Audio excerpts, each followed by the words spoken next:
deciding what to benchmark, which is the first step in the process of benchmarking. So the first one is you have to decide what to benchmark, and benchmarking can be applied to virtually any business or production process. Improvement to best in class levels in some areas will contribute greatly to market and financial success, whereas improvement in other areas will have no significant impact.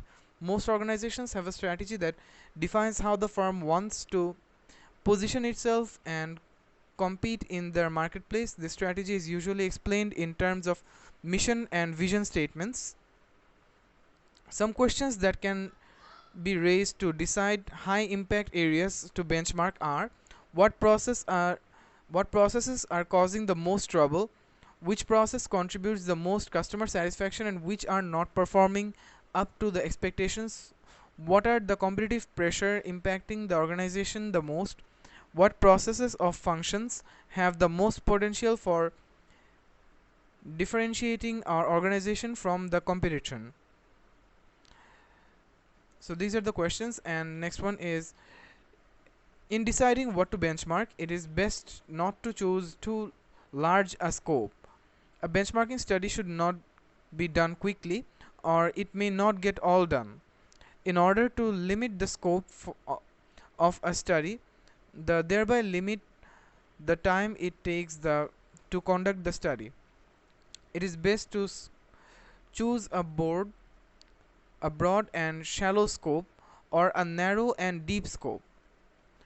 Broad and shallow scope or narrow and deep scope for deciding what to benchmark.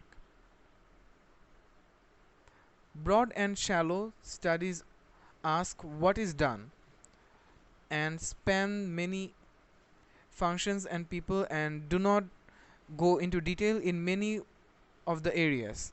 Broad and shallow studies are useful in developing strategies, setting goals, and recognizing functions to be more effective. Narrow and deep studies ask how is it done and delve into a few aspects of process functions. Narrow and deep studies are useful in changing how people perform their jobs. Some benchmarking teams start with a broad and shallow scope and identify a few areas of particular interest to do a narrow and deep study.